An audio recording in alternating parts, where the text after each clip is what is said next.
why do you think people stay in toxic relationships longer than they should? Well, here's the thing. The brain wants to go back to what it knows and change the ending. 1 in 8 people has severe mental health issues around the world. 1 in 8. And some of them are famous, drop-dead gorgeous billionaires, school teachers and firemen and police officers. They all felt they weren't enough, they weren't significant, they just didn't feel they mattered at all. What damage would it do to a child if it is born in a family where the couple is always fighting? The very modern bodies, and a caveman lived or died by one thing. If I'm connected, I will live, and if I'm rejected, I will die. I think we've done a real number on the current generation, making them scared of work, scared of love, scared of marriage, scared of friendships. So nothing on the outside will ever fix the void on the inside other than you feeling that enoughness. If you're looking out there to fix your problems, good luck. What, according to you, is actual self-love? Praise yourself. Say, I'm lovable. Letting people love you, loving them. You can make all of that familiar. No one says on the deathbed, I was an amazing mechanic. They say, I had love.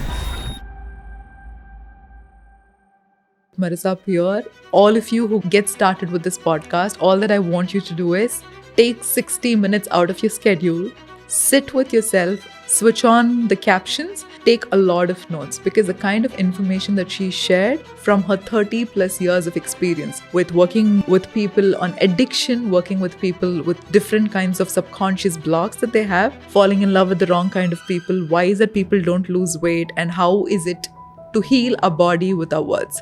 So make sure to sit down with a lot of notes, and she's one of the world's best therapists and she's one of the world's best speakers when it comes to mindset, healing, manifestation and everything related to that.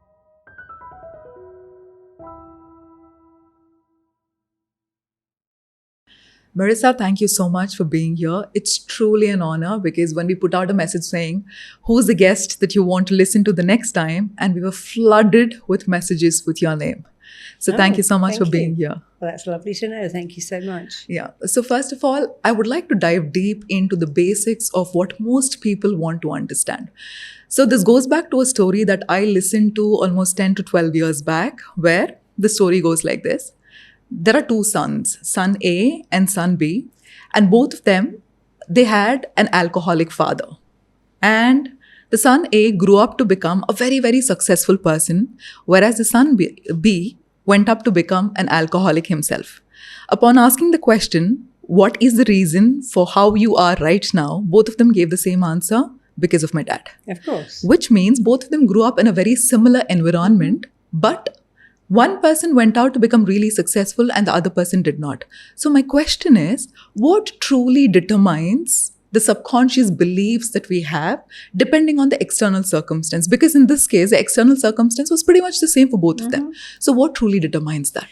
Your brain doesn't know what is real or what is external. If you're watching a terrifying film on television, your brain can't, is that real, or are you really experiencing it on the TV screen? The brain can't tell the difference. So with a situation such as an alcoholic father, a mentally ill mother, a neglectful childhood, it's never what happens, it's how you feel about what happens. Right. Events affect you, but what really, really, really affects you is the meaning you make of that event. And those 2 boys made a different meaning. When I was growing up, I had a very, very academic, brilliant father and a beautiful mother. And I don't know why they got married. They had nothing in common. And they were very, very unhappy.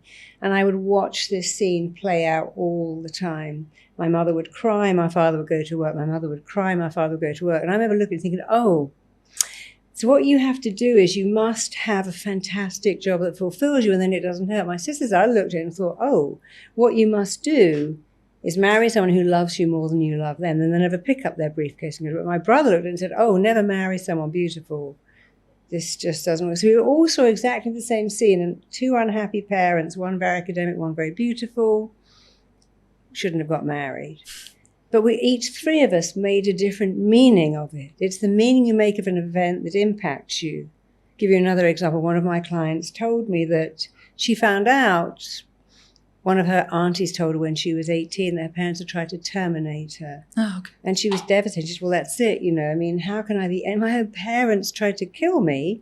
How could I be anything but someone else? Well, I heard the same story and thought, wow, it must be amazing.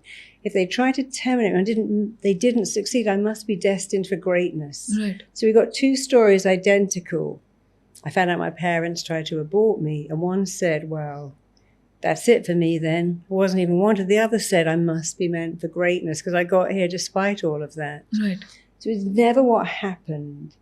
It's how you feel about it, the meaning you make of it. And the great news is you can go back and change that meaning at any time. Right. You can go back and make something different of it at any time at all. If you look at someone like Oprah Winfrey, Tony Robbins, Wayne Dyer, they came from terrible beginnings, and yet they made something amazing of it. Yeah. So our external reality is literally a reflection of what's going on the inside. Yeah. So when you actually spoke about these examples, it reminds me of, so I used to have this major abandonment issue since for a very long time. Mm-hmm. So all the partners that I used to attract were the kind of partners who'd kind of abandon me. So when I did a hypnotherapy process, when I went back in hypnosis, I got to figure out something very weird and interesting. The abandonment issue that I had was not mine. It was actually my mother's. My mom had me because she did not want to be abandoned by my father. Okay. So it was in the womb that I absorbed that. Of course. So if belief systems are something that we develop between the age of 0 to 7, is there also a possibility that goes back before we are born and past lifetimes? I mean, yes, we can look at past lifetimes, and for some people that happens, but really better to focus on this lifetime. Right. You know, we learn what we live. Right. What happens before the age of 7 will influence us greatly. But the great thing is that you can reframe anything at all. You know, Nigella Lawson says, and I loved, she said, I've seen people ruined by a happy childhood. For them, nothing is ever going to be as good. For me, it was so bad. Nothing can ever be as bad again. You see, that's a great reframe. Right. If you have an amazing, loving, wonderful childhood, which we all want and we all should have, sometimes it's like, wow, nothing's ever going to meet up to that. If it's really bad, you think, gosh, you can just get better. Everything can get better. So everything does go back. And there's no doubt that children who are raised without love, without care, without kindness become very damaged, like poking holes in that child. It's very damaging. But can you go back and undo that damage? Yes, you can. You can go back, and I do a lot of stuff called upgrading the child, where you go back and you find that abandoned child. I was doing it last night online for 5,000 people, no, 7,000 people actually. You go back and you find that child, and you make sense of it. So let's imagine your parents were 17 when they had you, or 18. You weren't gifted with emotionally mature parents. They were growing up next to you. They weren't mature enough to raise you. Right. But eventually they do grow up and you think, oh, now my parents are great. I needed that when I was 17, when I was a kid and they were 17. We don't always get what we want. We very often don't. But it's never too late ever to go back, make sense of it and change it. My parents weren't great. Today I can parent myself. Today I can become a loving parent to myself.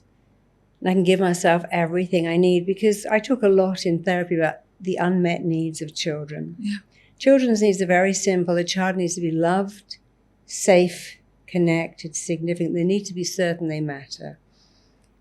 And when I'm doing these talks with 7,000 people, I'll put your hand up if you didn't feel, almost all of them put their hand up. However, while it is absolutely your parents' job to meet these needs, Right.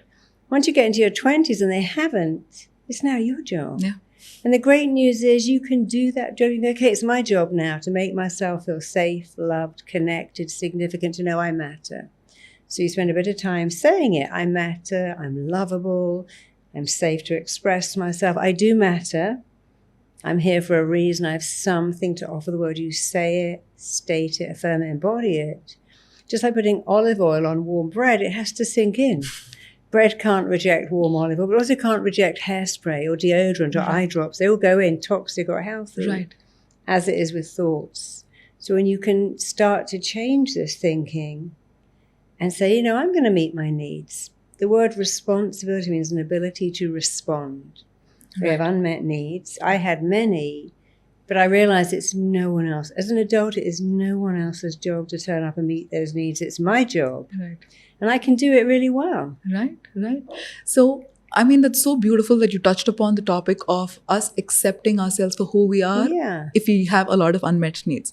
So now, because of the boom of social media, a lot of people have been talking about self-love and learning to accept themselves, but some of them is misleading. What, according to you, is actual self-love? You know, you're right, because people say, oh, you just need to love yourself. Okay, but what is that? I don't even know what is it. What does that look like? What is it? Self-love is very simple. How do you talk to yourself is the first thing. How do you treat yourself? And finally, how do you allow others to treat you? So let's go to point one. Right. Self-love means looking in the mirror going, there you are, look at you. You're just such a great person. You're warm, you're kind, you're smart. That's it. Every day in the mirror go, look at you. You are a wonderful person. You're kind, you're funny, you're intelligent, you're nice. You don't say I'm the best architect in the whole world or I'm a genius. Just say, I'm warm, I'm kind. So it's kind of mirror work when you're cleaning your teeth or doing your hair. Just say, I love you. I think you're great. Because as you say, I love you, 4 things will happen. Right. Put your hand on your stomach, even now with me, and say, imagine looking in the mirror, pretending, oh, I love you. I love you. Or I love myself. I love myself. I think I'm great. I think I'm great. I'm an amazing person. I'm an amazing person. I'm here for a reason. I'm here for a reason. And I've got something amazing to offer the world. I have something amazing to offer I the world. love myself. I love myself. Now, what will happen is, aside from thinking, wow, I like that, I'm going to do it more, is 4 things. Some people say, I get so tearful when I say that. It makes me feel sad, because I should have been doing this years ago. Some people say, I feel furious with you. I'm actually angry. So I don't believe it for a minute. Other people say, well, I feel kind of scared, because we're actually scared of change. But that's okay. The only way to control the fear of change is to control the direction of change in your life and always make it change for the better. Wow. And the 4th one is, this is just silly old woo-woo. Well, silly old woo-woo works. Silly old woo-woo is actually quantum physics, the most reliable science in the world, that says this: where energy can change matter. Yes. And if you can change your vibrational energy, you can change your own life and probably someone else's too, because that's what healers do after all. Right. So when you begin self-love, look at them and go, I love myself. I'm so nice. I'm so kind. I'm so smart. I'm so beautiful. And you feel tearful, angry, silly, or fearful, all it means is you have not yet made it familiar. But if you keep going, you'll make it familiar. Your mind loves what is familiar. Right. And wishes to return to it. Right. Even if familiar is uncomfortable. That's the fact. Here's another fact. You only have to make great things familiar, great statements. So that's the first thing. That's what self-love looks like, just looking in the mirror. Or when you're wandering around the house going, hey, I'm a great person. We talk to ourselves every day. Yes. Not even doing anything new or time-consuming. Just do it better. Yeah. I'm a good person. My boss was mean. My partner was mean. But the most important words are the words I say to me. And like I said, my boss is having a bad day. My kid's having a bad day. My partner's having a bad day. I am a lovable person. Right. Just the way I am. The second way is, how do you treat yourself? Do you put yourself last? Do you eat bad food? Are you always rushing? Do you put everyone else in front of you? Do you criticize? You go, oh, I'm an idiot. I knew that would go wrong. I got rocks for brains. That is so natural for a lot of people to just criticize themselves, right? Yeah, so stop it. Become a cheerleader. Every time you say, I'm an idiot, go, no, I made a mistake. And that's okay. Brilliant people make mistakes. Every time you go, oh, I look awful, just go, no, I look tired. Right. And that's fine. So learn to correct yourself. You see, every day you get to choose again. When you wake up and go, oh, I'm such an idiot. I didn't get any milk or nice stuff for breakfast. Now I'm going to have to eat cake for breakfast. Just say, I'm learning from that. Choose again. So how are you treating yourself? Are you hard on yourself? Are you critical? Do you put yourself last? Do you stay up late doing stuff for others, not getting enough sleep? Do you eat badly? Because self-love is saying, you know what? I'm in a restaurant. The burger and fries are cheap, but I'm going to buy the salad. Yeah. It costs more, but I'm worth it. I'm going to say to someone, you know, I'm too tired to go out tonight. Right. I'm sorry I can't have your kids this weekend. I need to recharge myself. So how do you treat yourself? And the third way is, how do you allow others to treat you? Do people borrow your money, your car? Do they take advantage? Do they criticize you? And do you just accept it? Right. Because how you talk to yourself, how you treat yourself, and how you allow others to treat you. Because people will push you as far as you allow yourself to be pushed. Right. And here's one more, which I love. If you want to practice self-love, stop saying, I'm sorry. If you've made a mistake, do say, I'm so sorry I forgot your birthday. I'm so sorry. I didn't turn up. But don't say, sorry I'm late. Sorry I'm ill. Sorry I don't understand the computer. Say, thank you for waiting for me. Thank you for showing me how to do that. Thank you for looking after me when I wasn't very well. Right. So I'm sorry I'm late. I'm sorry. I'm so sorry. Don't be sorry. Be grateful. Say thank you instead of sorry as much as you can. Okay. That's self-love. Okay. You should apologize when you need to, but don't apologize for existing. Right.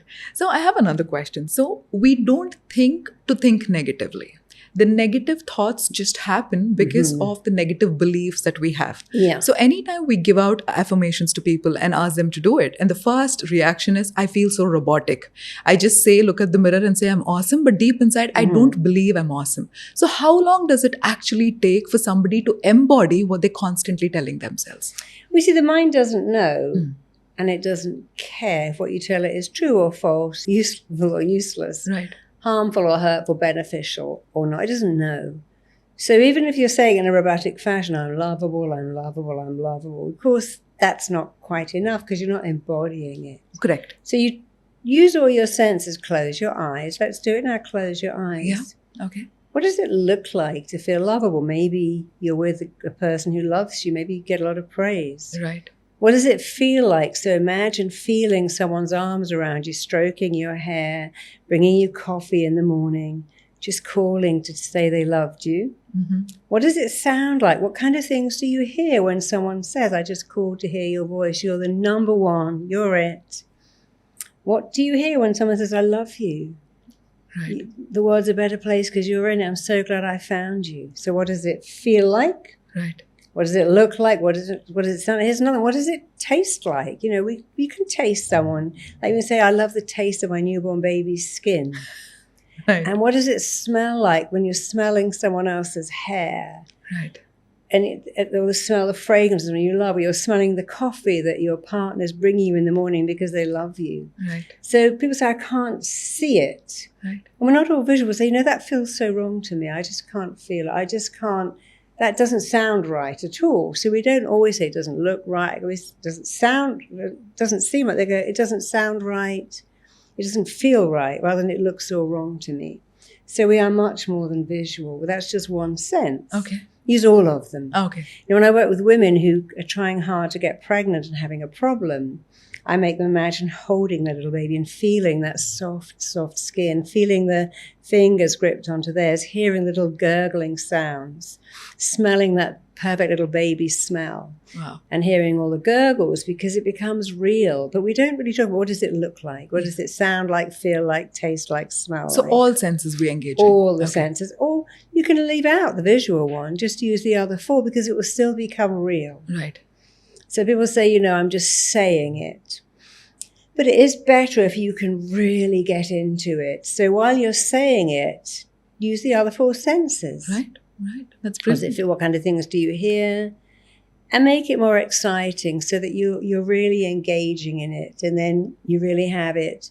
It's really synchronized because what you're saying and feeling are the same. It's like someone saying, I love you, idiot. But that doesn't feel it, does it?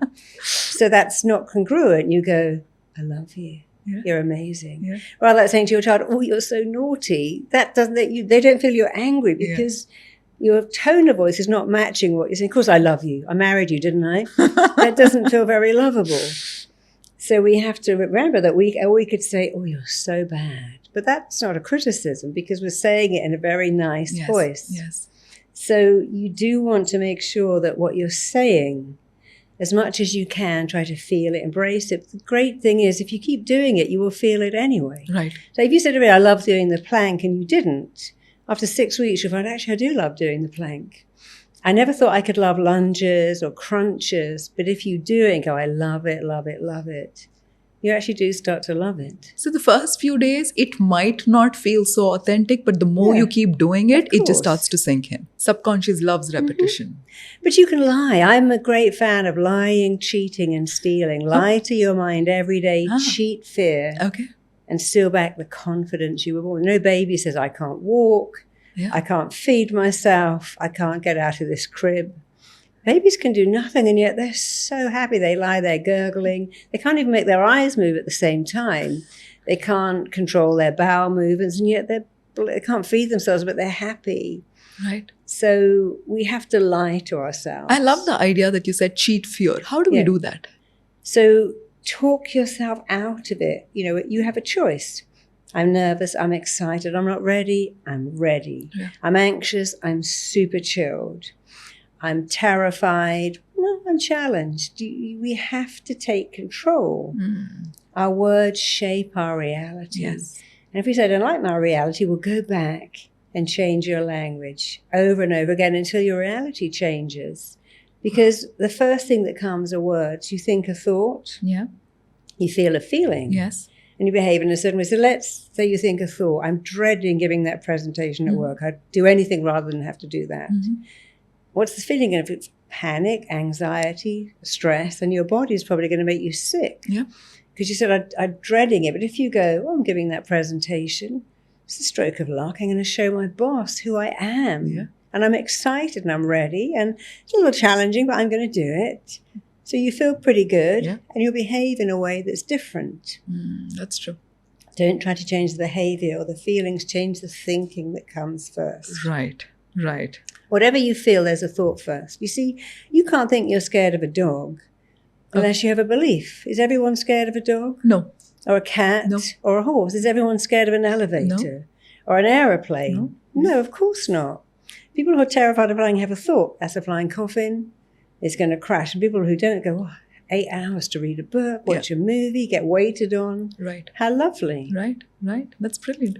So my next question is, on a conscious level, if we went out there and asked the world, how many of you would like to become really successful? I'm sure everybody is going to say yes.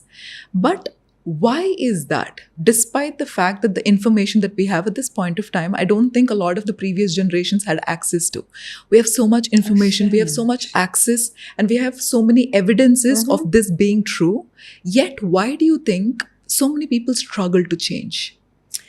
Well, first of all, we have this fear. What if I change and it's not a good change? Even the day we're getting married, the day we're having a baby, we think, I don't actually know if I want a baby. People get very anxious about when their kids are going to college, even though it's a change for the better. So we may think we're very modern people in a driverless taxi, going to a bank with no tellers, running everything from our. We think we're so modern, but we're not. We are cavemen. Right. In very modern bodies. And a caveman lived or died by one thing. Am I connected or rejected? From the minute we're born, we are hardwired to find connection. Okay. And avoid it. Imagine if you lived in the Wild West, for instance, and you lived by yourself in a little tent. You probably wouldn't live very long because survival was a numbers game. If you ever watched Game of Thrones, which I love, did you ever watch that? Yeah, I love it too. You had to be in a big group. Yes. You couldn't go out on your own by yourself. You just wouldn't make it. So we understood something very primitive. If I'm connected, I will live. And if I'm rejected, I will die. That's where the fear of rejection also comes from. Okay. And not long ago, you would die from rejection. Most cultures would practice banishment. Yes. And we marooned isolated difficult sailors. We put people in jail into solitary. Okay. So we understood. We even sent our kids to their room all night. So we understood that if you banish people, it's extreme pain. So we are hardwired to find connection, avoid rejection. And then someone says, I'm going to be famous, but what if no one likes me?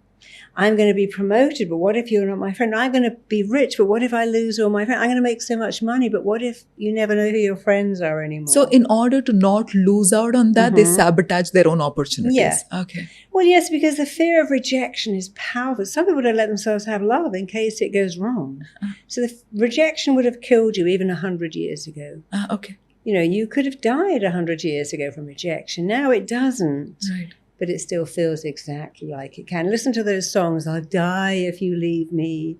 You're the only one in the world. World. I can't live. That's not true. Yes. If you found love once, you've got the coding to have it again and again and again. Yes, yes. Because you know how to share and be with someone. That's a great thing.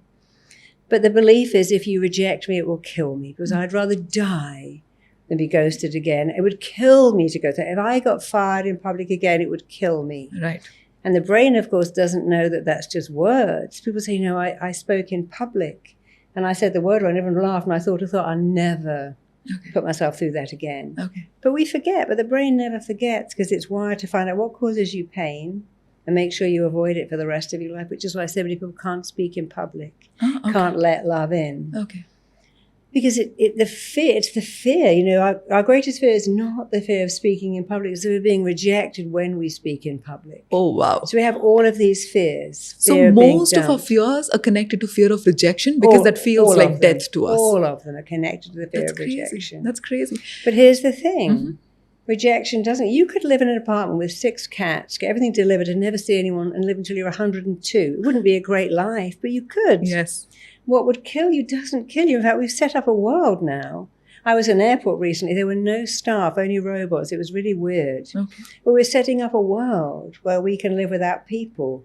Driverless taxis, banks without any staff, shops without any delivery service, where they just leave everything outside your door and never come in. Yeah, yeah. So we're creating this world. It's very scary what we're doing. Exactly, because but it doesn't kill us. But what I wanted to understand from you is, now because of AI and the way things are growing, also what is growing is the loneliness that this generation feels. An epidemic of loneliness. Why do you think that this amount of loneliness, though we are all connected virtually, why do you think we have that level of loneliness right now? We are tribal people, and in our very DNA, we require people.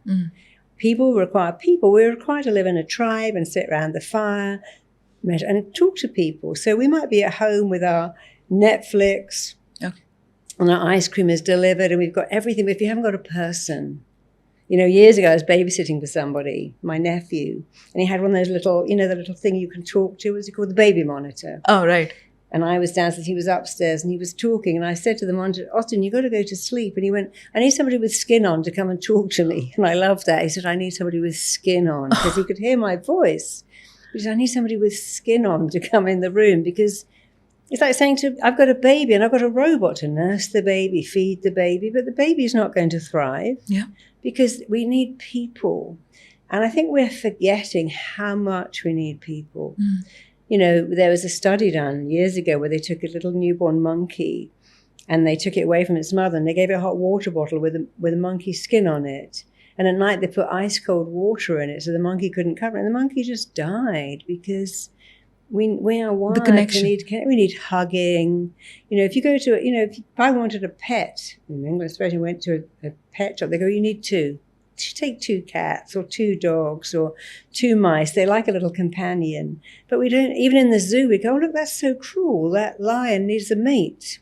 So, but we don't do it to ourselves. Yes. We campaign to make sure the swan or the polar bear's got a little companion, but we allow ourselves to be alone in our houses, working from home. And we don't have any people. Then it's making people really ill. Yes. It's making them depressed, because we need connection. Okay. As much as we need food and air and water and vitamins, connection is a necessity, a requirement for humans. Yes. Yes. And also, if you take a look at the trend that is there right now, I think this generation, there are so many people who either choose not to have children or they choose not to get married. They call it the DINK, which is double income, no kids. Yes. What do you think is the reason for the rise or the surge of so many people choosing to not get married or choosing to not have children? You know, I think people say things like, it's so hard being married, such hard work. Really? I found being single hard work. When I was ill, I had to get up, get my own prescription. I had to make my own soup. I had to answer the door to Deliveroo, and I was sick. Yeah. When I had a husband, he said, I'll do it. You just stay there. Yes. And he looked after me beautifully. Yes. So I find being single is hard. Being married is a wonderful thing, because you've got someone who does for you, has your back. Yes. But if you listen to people talk, oh, it's so hard being married. It's such hard work. It's so hard being a parent. Oh, my God, the work involved. That's not even true. But people have heard all these things. and think, oh, it's not worth it. I don't want to go through that.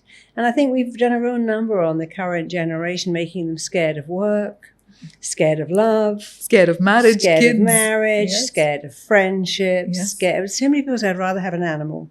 I've got my dogs, I've got my cats, yes. They never lie, they never cheat. Yeah. It's coming from the fear of, I don't want to be lied to. It's fear of rejection. Everything is the fear of rejection. Okay.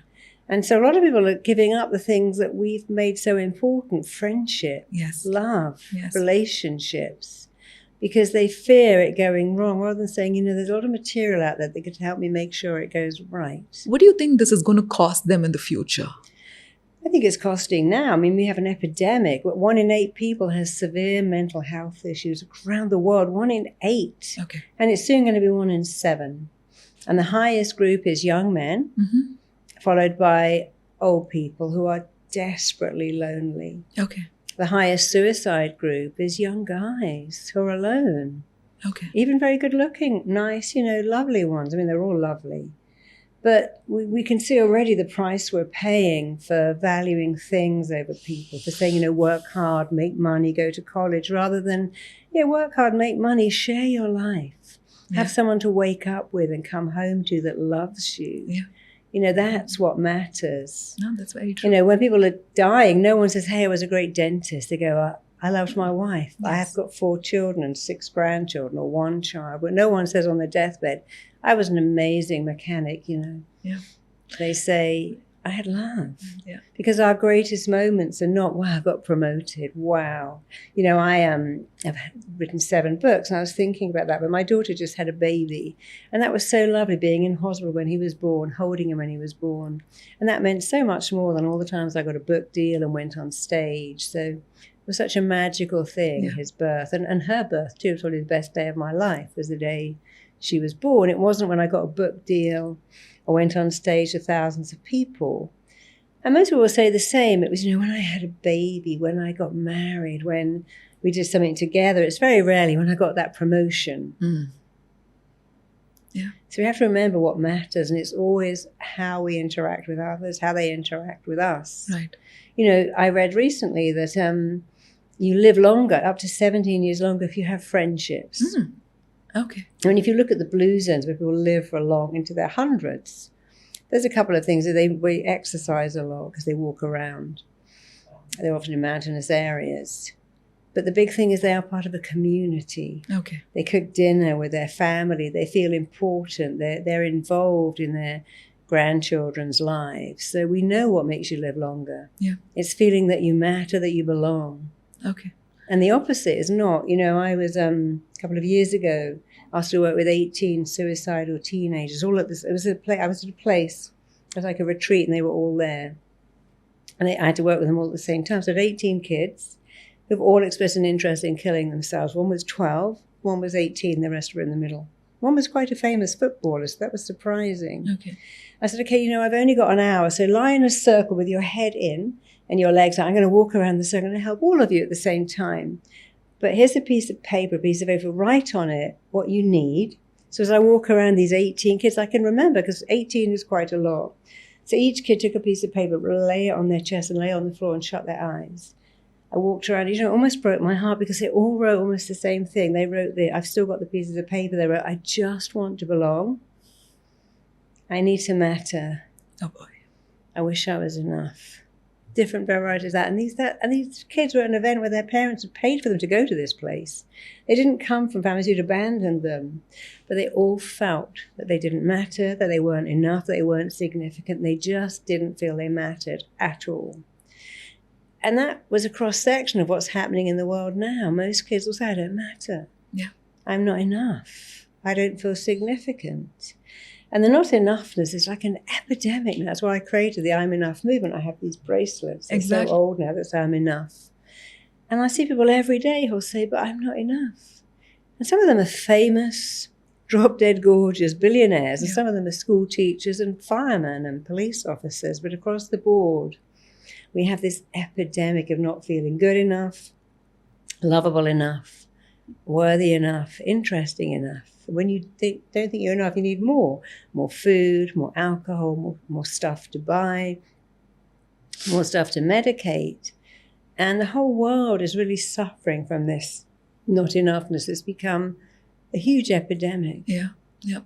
And that's very true, because even when we speak to people, right, they believe money, when they get all the money, when they get all the fame, 99% of the problems in their life is solved. But what most people don't understand is the money and the fame will only help you to a certain degree. But you feeling worthy of all of that, because you've been working with a lot of billionaires, with cricketers, with models, supermodels. They still feel like they're not good enough. And we can all see that. Is every millionaire blissfully happy? No. Is every supermodel blissfully happy? Some of them try to kill themselves. Okay. Is everyone who's dropped dead gorgeous happy? Is everyone who's wealthy happy? No. Yeah. Is everyone who's famous happy? Far from it. A lot of them are really unhappy. So we know that beauty, fame, and wealth and fame do not make you happy. What makes you happy, again, are your interactions with people. Right. And very famous people tend to be very isolated. And people who've inherited phenomenal wealth are very isolated. They have a lot of guilt and shame too, that they got it so easily. So when you have a lot of money, you have shame, guilt, especially if it didn't work for you and you inherited it, and isolation, because you're not like anyone else. Okay, you can't relate to people. No, so you'll find that 70% of lottery winners are completely broke in 3 years. When they'll say, well, when I had that money, I didn't know where I fit in anymore. I couldn't go back to the factory, hang out with my friends, because I was different to them now. And if I paid for all the drinks, they go showing off again. If I didn't, they go, oh, don't you have lots of money? Why have we got to pay? I could never get it right. But when I lost it, or back I went, this is where I belong. They could connect again. Yeah, and the same thing with love. People think, do people reject love and money? Oh, yes. There's something called attachment disorder. People who haven't been hugged don't like being hugged. They stiffen when you hug them. Okay. They find it makes them very vulnerable. They'll say, if you get them to, I cannot tolerate the position of vulnerability being loved puts me in. I prefer to be alone. I can't be hurt there, you see. Wow. And so we're actually choosing to reject things that we think will hurt us, including money. Okay. And love. Okay. The brain only wants to go back to what is familiar while rejecting what is unfamiliar. That's the fact. But here's another great fact. You can make anything you like familiar. Okay. Put a bit of silicone on your finger, shove it in your eye, that becomes familiar after a while. Okay, right. Flossing your teeth doing the plank, doing lunges, pushing yourself. So your brain likes what it already knows. But you have to make it know praise. Praise yourself. Say, I'm lovable. Letting people love you, loving them, you can make all of that familiar. Just like one day you have a baby, it's not familiar. If you have another one, by the time you have the third one, it's so easy, you don't even think about it. That's true. That's true. So when we talk about the coping mechanisms, right, they all developed as survival tools, right? But after a point of time, like once we are adults, it becomes very difficult for us to differentiate between what is a coping mechanism and what is truly our true nature. Sure. How do we differentiate that? If you go and stand at the top of a building very high and look down, your stomach will disappear, your legs will go to jelly, and you're going to get away from the edge and fall, even though there's a big glass door there and you're very safe. Because the brain hasn't really caught up. So we have a lot of fears, fear of falling, again, fear of rejection, fear of loud noises, fear of darkness, because we weren't safe then. But we also have this brilliant brain where we can talk ourselves into or out of anything at all. Okay. So we have to really take, responsibility means an ability to respond. So what are you scared of? I'm scared of failing, I'm scared of rejection, I'm scared of getting it wrong. I'd like to write a book, what if it's awful? I'd like to be a coach, what if I'm terrible? What if you're amazing? What if you're incredible? So you have to, again, that's the lie, cheating and stealing. Lie to your brain. I'm going to be the best coach in the world. I've got a gift for it. It's got my name all over it. Cheat the fear and steal back the confidence you're born with, because no baby is born saying, I can't. Exactly. No baby says, I just can't get to grips with this walking, I keep falling over. I've tried to feed myself. I got the banana in my ear, but I didn't get it in my mouth. I better just give up with that. Babies are determined to keep going. They really don't think about failure, even though they fall a lot and they get everything wrong. They're very determined creatures. They see how determined they are to grab something, how determined they are to walk or crawl. Everything in their body is determined to make it real. And we have to ask ourselves, where did that go? Is it still in me? Did I just bury it under doubt? The answer is yes. You can reactivate and remanifest and regenerate the thing you were born with, which is drive. And babies love themselves, self-belief. They have no concept of not being wanted. You know, when you're in the womb, it's always 75 degrees. You've got 24-hour room service, and someone's always there. Yes. When we're born, we think, oh, this is nice. Someone's always there, and I can have whatever I want when I want it. But of course, the people raising us start to chip away at that. So you can't have that. Don't ask for that. That's not available to you. And of course, before the age of 5, we don't have any logic, just a feeling, oh, I can't have what I want. My needs are not going to be met. Right. Seems when I ask my mum for this, she gets upset or angry, so I won't ask. Yeah. I just give up. And that happens a lot. So much of who we are today is determined by what happens before the age of 7. Yeah. So what would your advice to parents be to raise really confident and self-assured children? A couple of things. First of all, be present with your kids. That's all they want. They don't care about having the latest Lego, especially under 7. They care about one thing. Are you with them? Are you present? Are you playing Lego with them, making cookies in the kitchen? You know, are you on your phone? So the only thing your children want is for you to be present with them, not all the time, but when you come in from work or they come and be present, sit down and play with them, listen to them, engage with them, make eye contact so they feel worthy. Okay. Second thing is praise your kids a lot. Say, you know, but specific things. You're so good with a dog. You're so nice with your grandpa. You're so sweet with your sister. You're very, very good at maths. Praise them a lot. And thirdly, apologize a lot. You know, children, in order to make sense of anything, take ownership of it. My mum is crying, it must be my fault. My dad is shouting, must be my fault. Okay. That neighbor keeps touching me, must be my fault. Okay. When you apologize, they don't take you, say, darling, he wasn't very present today, and that wasn't right. Daddy was really lost it today. I'm so sorry, you deserve better. When you apologize, you stop them taking ownership. In order to make sense of anything, children will always own it. It's my fault I get bullied. It's my fault my dad's angry. It's my fault my mum's upset. It's my fault. And they internalize that. They internalize it. Okay. Because imagine being a child and working out your dad's a crazy alcoholic. That's terrifying. Exactly. Because you depend on him. So Yes. you work out and say, it's my fault. Yes. But then you never undo it. So every time you apologize to your kids, I'm so sorry today. I wasn't present. I had my period. I was a bit cranky. I was a bit busy. It wasn't fair. Right. You stop them taking ownership. And that's a powerful, one of the best things you can ever do is to say, I'm so sorry. I shouted. I was a bit, and they understand because they also get cranky. So they totally get it. Okay. They go, it's okay, mummy. So be present. Mm-hmm. Praise them a lot for specific things. And apologize. Apologize a lot and tell them they're enough. Okay. And never try to make them good at everything. Say, darling, you're good at English. You don't have to be good at science. Darling, you're good at maths. You don't need to be good at art. See, your gift in life is to find your gift, work on your gift, and make a living from your gift. When you try to make your kids good at everything, or you say, but your sister could read, your brother was so tidy, you're comparing them. Right. You're not supposed to give birth to yourself. You're supposed to give birth to your teacher, who is nothing like you. So don't compare them. And don't try to make them good at everything. Make them blossom at their own gift. Because Right. you can only be happy doing what you love. Right. It's very hard to be successful doing what you hate. So there's also this one, what would I say? A lot of people talk about this. If you have issues in your relationship, have a Yes. child, the child will resolve the issues in the relationship.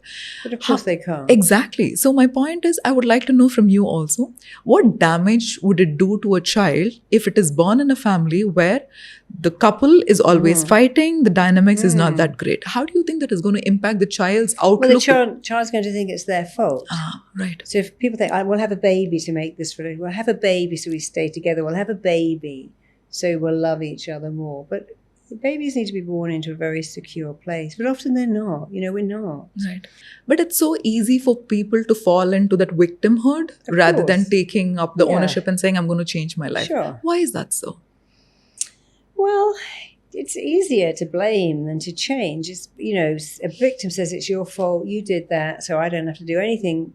I might say, well, it's my fault. You know, if you ram your shopping cart into my leg the first time, it's your fault. If I stand there and you do it again, it's my fault because I didn't get out of the way. Ah, So it becomes my fault. If you are mean to me the first time, it's your fault. If you do it again and I stay in the relationship, it's my fault for not leaving, or a friendship.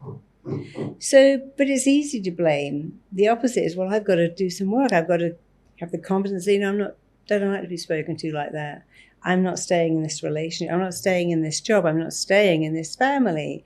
It requires some work. And again, we have a fear of change in case we're worse off. So we have to control the direction of change in our life and always make it change for the better. I was doing a live training in London. And this girl came, my husband said, you know, this girl's just come up at lunchtime as a residential course and told me that her brother abused her and they all still live at home. Mm. So she came on stage at a session. She was saying, yeah, you know, I told my mother and she doesn't believe me. Mm. And they've just said, well, you know, it's our son. And the first thing was, don't tell the neighbours. Ah, okay. And then we're all still living in the same house. And they know, but they're just in denial because they love him more than me. And I've sort of said to her, you know, darling, you can't stay in that house. You need to either go and get a job in a pub or a hotel where you can live. You've got to get away from there because, you know, what he's done is terrible, unforgivable. You staying in the house is making it okay for him because you're still there. Mm. And your friends, you can pretend, well, she's still here. And the next day she came and she said, I called my friend. I've moved out. And I loved that. So I needed someone to tell me that because it seemed such a hard thing. I've got to move. I live at home, don't pay any rent. And it seemed quite a big thing. But actually, when she made a call, it was an easy thing because I'm not living with this abusive person and these people are colluding in the abuse. Right. I'm now living with my friend and her family, and they're very supportive. I'm going to get a job in a hotel and live in, and I'm never going back. So it seems scary, but the only risk in life is not to take the risk. Not taking the risk is the biggest risk of all. That's true. Not taking the risk to change, to say to them, hey, could you love me? Can I have a promotion? Can I have a pay rise? That all involves risk, but the biggest risk is to do nothing. No, exactly. That's the greatest risk you'll ever take, not taking the risk. Exactly. So talking about that, so because of my lack of self-esteem, until a few years ago. The lack of self-esteem, it's not yours. Never cause you want to be free of mine. Yes. My lack of self-esteem the means lack of self-esteem that I used to have. Yes, wonderful. Sorry. And but I want the audience to see how easy it is to change. Exactly. Never cause something you want to be free of mine is a good start. Exactly. So because of that, even when I was in relationships that were not the best for me, my friends were able to easily spot the toxicity and the red flags. But for me, it did not feel like it. It was like, yeah, this is the perfect thing for me. But later when I got out of that and when I started to understand the power that I truly had, now when I look back at it, it feels like, Gayathri, what were you even doing? Why do you think people stay in toxic relationships longer than they should? Well, here's the thing. And it's the most vexing thing as a therapist to see over and over again. The brain likes what is familiar. We've already established it. The brain wants to go back to what it knows and change the ending. So imagine you have very distant parents who never tell you they love you. Guess what kind of man will drive you crazy? A distant man who doesn't tell you he loves you. That I could chase. Because now you're going to change him. And in changing him, you've created your whole childhood and changed the ending. Okay. So often we see that with women who are a hit. And they go into a relationship with a hit. Not because they like it, but because they have a worry that says, let's make this violent man just the sweetest, loveliest man. And then I've recreated my childhood. I've changed the ending. Actually, we have to change the beginning.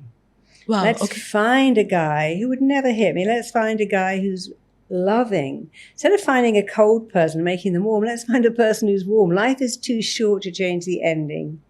We've got to work really hard to change the beginning. You see, I had to do that myself. My father was a head teacher, a wonderful man. But like all head teachers, very invested in other people's children. And I felt he wasn't interested in me. In fact, he wrote in my school book one day, I had no idea you're intelligent. And I think he wrote that to please me. But I was not pleased because I thought, well, he doesn't even know who I am. My father's written, I had no idea you're intelligent until I read your school book. Okay. And he thought that would make me happy. But I thought, wow, this is a head teacher writing this. So I understood that he didn't really know who I was. And of course, as I grew up, guess what kind of men I liked? Men who weren't available, because my father showed me, you got to work to get my attention. You work for it, you earn it, you chase after it. So I found a man who made me work for it and earn it. Until one day I thought, this is, I'm doing this for a living. It's when one of my clients said to me, you must have the most amazing marriage because you saved my marriage. If you only knew what a train wreck my relationship is. But that was the day I changed. I thought, I'm not that girl. I don't need, my father loves me, he's proud of me. Even if he wasn't, I don't need that. So I stopped immediately. And how you stop is you go, okay, I'm going to make this unfamiliar. Never add if it kills me. Just I'm going to make chasing guys, chasing women, chasing love, earning love. I'm going to make it unfamiliar. Okay. Say it over and over. And what I'm making familiar is someone who loves me already. Yes. Praises me. My father never put me first. My husband puts me first. And now it's so normal to me. But I can remember that girl who always came last. And I'm so glad that I had to make a decision. I'm going to make being put last unfamiliar and being put first familiar. Say it, state it, keep saying it and saying it and saying it. I'm going to make the love of a good man familiar. When we live through trauma and terror and abuse and pain and being hit, being emotionally abused, physically abused and mentally abused, after a while, it almost becomes normal. Yeah. And that's the hardest thing, that people make the strangest things normal. Because, if you live in a house, I remember being in someone's house years ago. She had so many cats, and this smell of cat litter made my eyes water. But she didn't even notice it. She it was normal for her. Yeah. It's like ammonia. There was so much of it. But she had about 32 cats in this house. Boy. Okay. It was bizarre. I remember going and thinking my eyes watered, but it was just normal. Right. So you can make anything normal. Love, joy. Okay. Health, peace, but also you can make being not wanted and feeling you're no good normal too. Okay. And if you listen to Amy Winehouse, what is she saying? I told you I was trouble. You know I'm no good. Love is a losing game, because that's what she believed. She believed she was so worthless. She only liked worthless men because she believed that's all she was worth. Right. And that's such a shame, because she was such a talented, beautiful girl. Right. Because her dad left her mum so early. She took it on her and said, I'm unworthy. Yeah, I'm not worthy. If my dad could leave my mum, he's also left me. Okay, that's crazy. And when it comes to relationships, right? Like, a lot of people expect the fantasies and the butterflies to stay in them, like even after 7-8 years.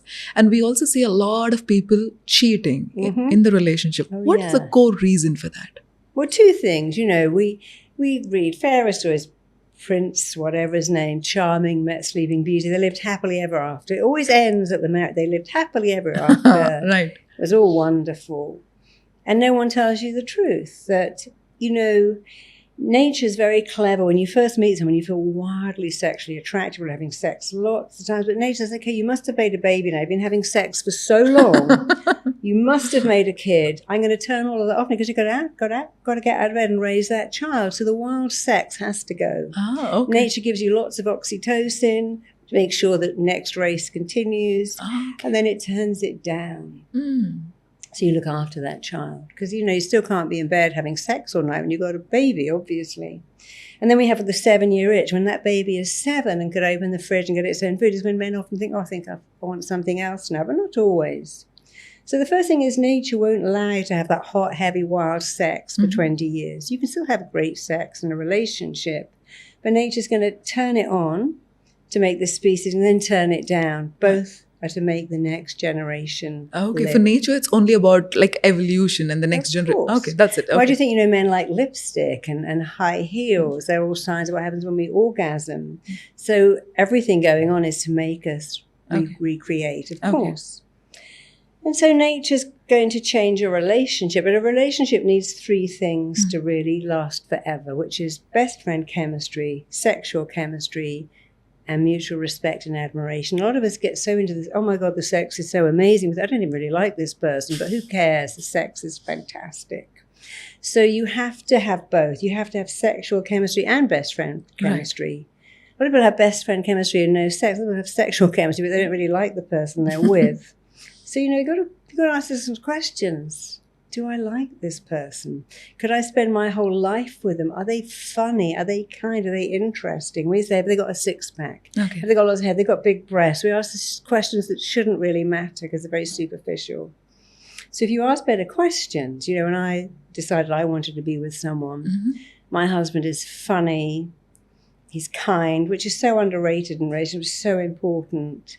My daughter's husband is immensely kind, and we forget how that really makes a relationship last, because kindness works when you're sick or cranky, and he's very interesting.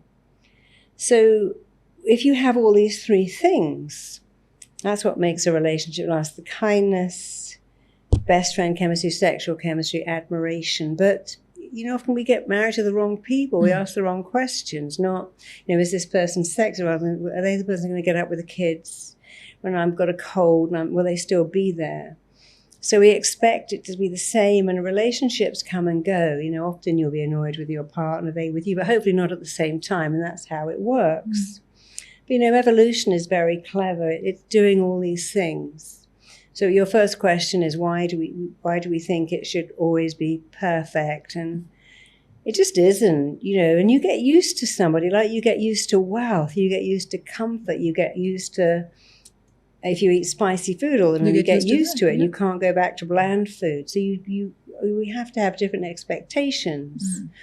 And a relationship will change from the hot and heavy sex to this beautiful companion that knows you, that understands you, that is your best friend. But you can still have great sex, but you're going to have to use a bit of fantasy, because what great sex requires is a bit of eroticism, a bit of mystery, a bit of drama. And of course, in the beginning, in the first years, you've got all of that going on. It's also exciting. But what a great relationship requires is intimacy. Right. My husband knows I've got my period. He knows when I need to eat. He knows when I'm having a bad time. He knows me. Right. But knowing someone like that means you haven't got the eroticism. Right. So now you've got two things. You've got erotic sex and deep intimacy. Right. And they don't really go together very well. Oh, okay. But if you use fantasy, they do. So in a relationship of 10 or 15 years where you think, I love my partner, but don't feel that wild attraction. Right. So I'm going to have an affair now. Okay. I'm going to go online and have an online affair or a real affair because I want the erotic thrill. That song, when the thrill, after the thrill is gone. So these are the two things we expect it to always be perfect. If it isn't, we think, I need to have an affair. Okay. But you don't. You need to think, okay, I've got intimacy, but I want erotic sex as well. And the thing that is the bridge is fantasy, fantasizing, role-playing, dressing up, whatever it is. Right. A lot of people say, we have sex every Saturday morning in the same position. So boring. Because I know what's going to happen. Exactly. There's no mystery there. Yeah. So and people say, but when I went on holiday, it was lovely. We had sex in the elevator, in the apartment, in the kitchen. We got back into a little groove, which is why people love holidays and have more sex. Right. So in your relationship, go back and think, can I introduce a bit of drama? Could we role play? Can we be silly? And if you think, that's uncomfortable, go and watch a movie. Okay. Download one. It doesn't have to be a porn film, just a movie where someone is rather like, there's something recently, Baby Girl with Nicole Kidman. Don't know if you've seen that yet. No, I haven't. And there's a great book called Want, a new book about women's sexual fantasies. There was 9.5 Weeks all those years ago, 50 Shades of Grey. Right. There's so many things you can watch now. I go, oh yeah, and then with your partner you go, why don't we do that? So you can spice it up a little bit, because you should be able to have erotic sex and an intimate relationship for 50 years. Right. But you can't just wait. You got to think, okay, the sex is very vanilla. I'm going to make it a little less vanilla. I'm going to add a little spice to it.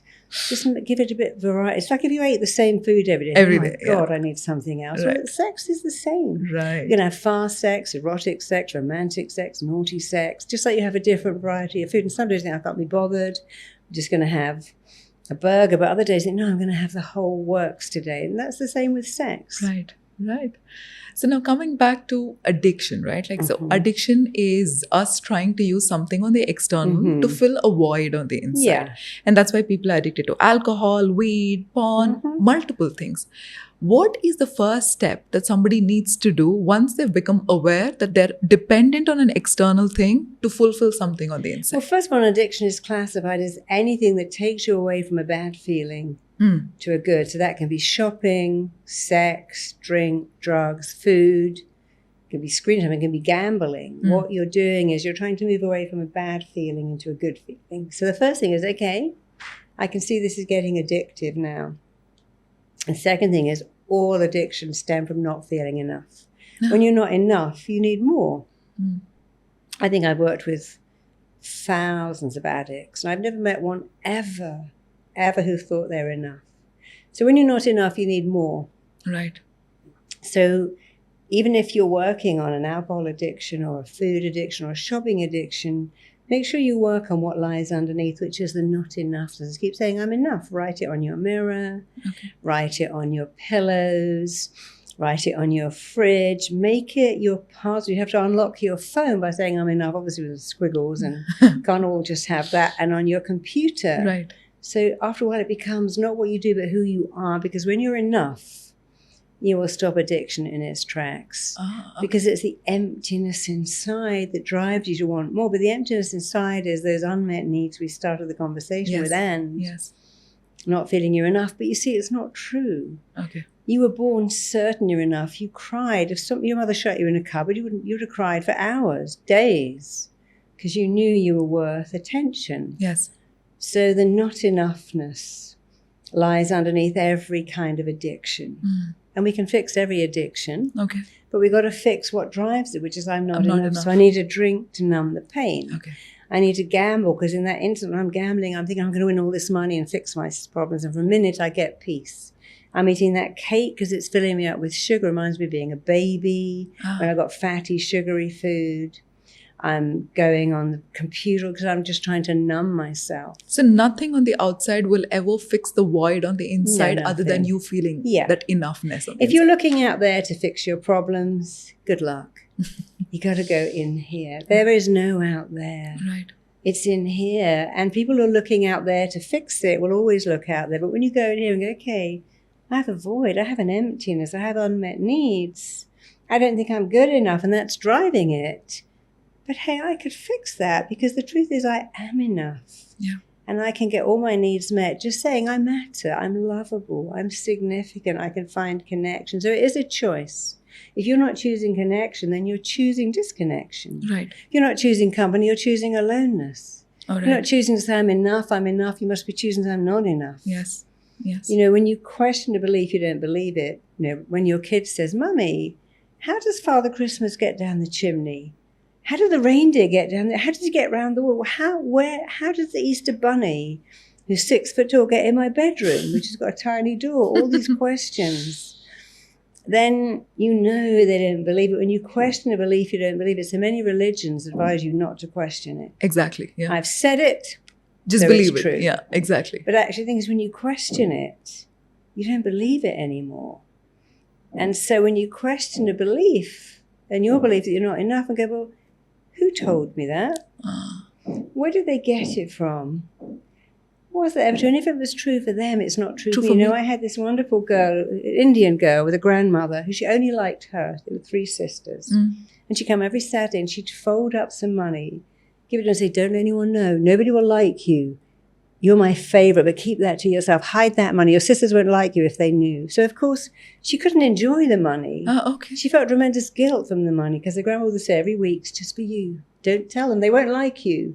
I like you the most, but they won't like you if they know you've got money and they haven't. And she said that money was a curse. But later she couldn't make money because she had this belief people wouldn't like you. Me if I have money. Yeah. They won't like you. Yeah. And that was the grandmother's belief. The grandmother should never have done that. Yeah. But nevertheless, this wasn't a fleeting thought. It became a fixed belief. It was repeated over time. Every Saturday, hide it. Nobody will like you. Okay. And our parents say things like, oh, if you do well, you'll never find a husband. Men don't like successful women. Oh, if you're not married to someone, you're 35, you've got more chance of being abducted by an alien. You'll never get pregnant after 32. Yeah. Men don't like intelligent women. Oh, you've got a lot of money, you're going to find a gold digger now. So we tell our kids these things. If you repeat it, it's not a fleeting thought, it's a fixed belief. We have fixed habits of thought. Right. Become fixed actions of addiction. Right. Because we're trying to numb the pain. Wow.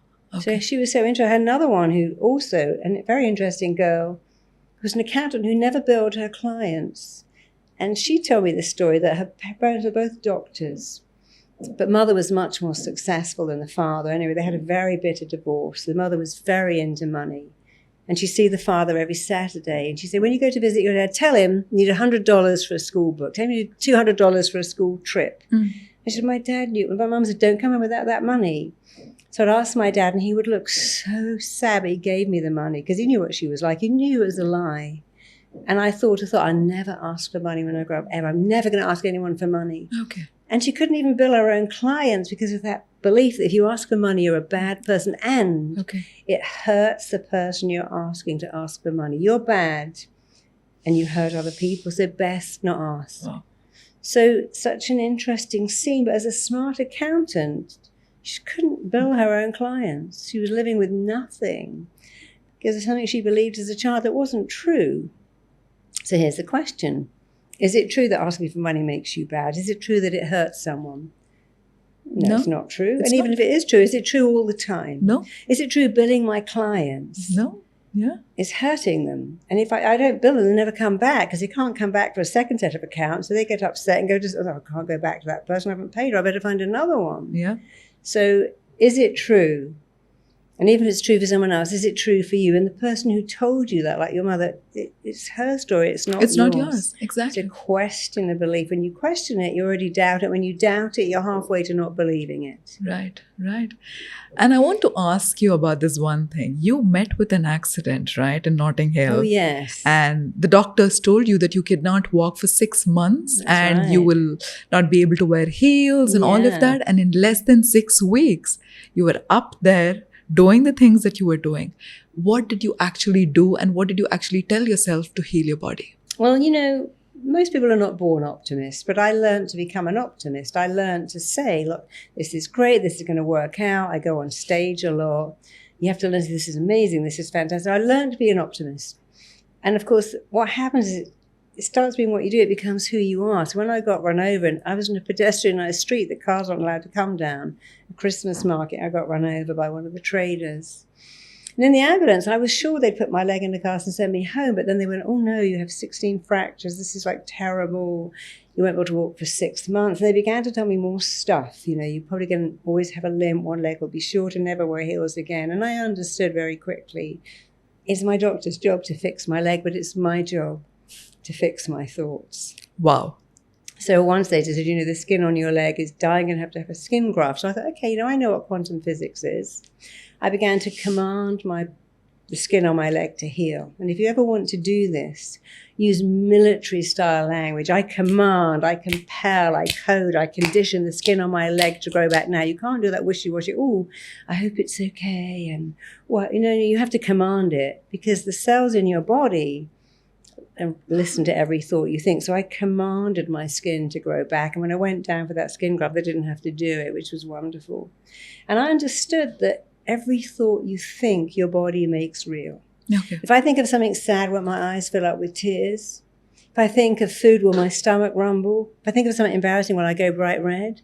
And if I'm a guy and I think of sex, won't I get an erection? Of course I will, because that's my mind is making my thoughts real. That's its job. And my job is to think better thoughts. So I knew that. Right. Every thought I think creates a physical reaction in my body and an emotional response. So I started to think about healing the bones. And I would look at my feet and just go, I command my left foot to use my right foot as a model and to become like it. And I was very lucky because my surgeon said, my wife knows who you are. She said, you're amazing. She said, if anyone can do it, she can. She began to, he said, it's not the bones, it's the ligaments. They have to knit together. So I'd imagine my ligaments literally knitting with knitting needles, knitting. And I'd say that my ligaments are knitting together. And had a lovely surgeon, also Indian, who believed in me because his wife had said, that Marisa Peer. Right. Listening to her for years. He came in and said, my wife said you can do it. So I said, I want to be in a boot.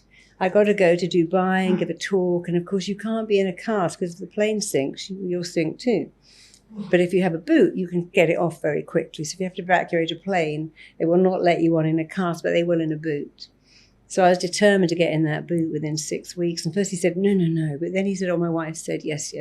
So he helped me. So I just visualized these ligaments knitting together. And every day I'd command my left foot to be like my right, the bones to heal fast. And he said, in 6 weeks, you're going to stand on this x-ray machine and the ligaments are going to fall apart or knit together. And whatever happened, you're going to be back in the cast or in that boot. So I knew what to expect. So I'm going to be on that x-ray plate and then knitted together. And I would see it and state it and believe it and hear and say, wow. And of course, when I went in, that's exactly what happens on the x-ray. They went, oh yes, they're all knitted together. You can have the boots. And now I could move. Not perfectly, but I could get around. I could have a frame. And so I was determined, because the thing is, you have to take agency. Doctors can do great work to mend broken bones, but broken thinking You've got to mend that yourself. You call this technique a very unique name called the DIC technique. The DIC technique. Yes. That means direct, instruct, command, code, and compel your body to go back and heal itself. Right. Because the body knows how to heal. If I scratch my arm, it'll make a scab, a fibre, and it will get hot to kill off an infection. The body is very good at healing. Think of a broken bone knitting together. Okay. Think of torn ligaments repairing. Think of an embryo attaching into your womb like Velcro and growing on target. Right. Think of your immune system as well. Think of your metabolic rate as perfect. Right. Think of your sleep system as perfect. Right. Your body is actually going to start to make that work because this is a genie and your wish is its command. So we think thoughts, the body makes them, but here's the problem. We think negative. I'm going to get sick. Yeah. I'm going to get the flu. I'm going to get food poisoning. I'm not going to be able to sleep. And the body makes it real. Its job is to make your thoughts real. It can't choose. You're the one that gets to choose. You have the power to go, wow, my body must react to my thoughts. Right. It doesn't have a choice, but I do. Right. So think better thoughts. Right. Because your body's going to work really hard to make them real, whether they're good or bad. Right. Beneficial or not. Right.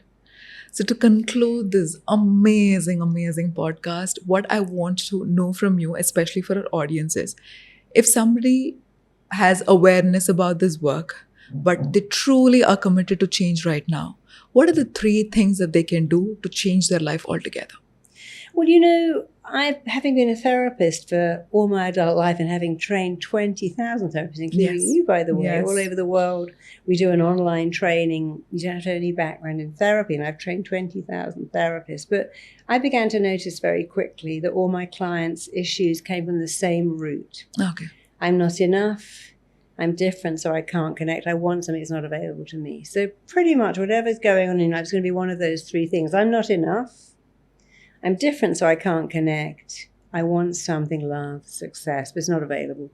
I come from a depressed family or a poor family. So it must be one of those 3 things, or all of them work on that. The fact that you're different, so you think you can't connect, means you're the same as everyone. It's our greatest fear. You are definitely enough, and whatever you want, you can make it available. You can come from nothing and make it available. Yes. Like the story of the 2 boys with a father like that. How could I be anything else? Yes. Desperate, successful. So go back and think, do I think I'm not enough? Do I feel different and feel I can't connect? Do I think what I want isn't available? Because that isn't true. You can have anything. Human beings are very powerful, very resilient and capable of change. It isn't true anymore. We need to have gone to college to make it, or we need to come from money to make money. Right. We live in a world we can go on YouTube and there's hundreds of tutorials. Absolutely. And you're here to find your gift, whatever it is. Find it, and then work on making it even better, and then share it with the world. And that could be anything at all, from shaping eyebrows, which is what that girl Anastasia did, to some of the most amazing things people are doing. Sarah Blakely did not invent shapewear. She mastered it. Yes. Starbucks didn't invent coffee. They mastered how to sell it. Yes. There's so many great people who've taken a product. Lululemon did not invent little black leggings, but they certainly invented how to sell them for 20 times the normal cost. So find your gift. It doesn't matter what it is. Right. And then go on YouTube and learn how to perfect your gift. Learn how to be even better as a coach, a therapist, a designer, a makeup artist, a speaker. And then when you found your gift and you've perfected it, it doesn't have to be perfect, but perfect it. Share it with the world. Yes. That's why you're here. Yes. And it doesn't matter if there's 1 million hairdressers. There isn't 1 million life coaches, 1 million personal trainers. If your gift can make someone feel good about themselves, you're onto a winner. Yes. Because we buy things that make us feel good about us. Yes. We buy things that make us feel better. It Yes. doesn't matter if that's a ringtone or a flavored water or a coaching program. Yeah. So if you have a gift for helping people feel good and you can have an emotive message, then your life could be amazing. It doesn't matter where you come from, it only matters where you're going. Oh my God. So expand, don't contract. Expand to greatness, because it's in all of us. Some of us find it and others just don't believe it's there, but it's always there. That's so brilliant. Thank you. Oh, thank you so much for being you, and thank you so much for inspiring all of us. Thank you once Thank you. again. Thank you so much.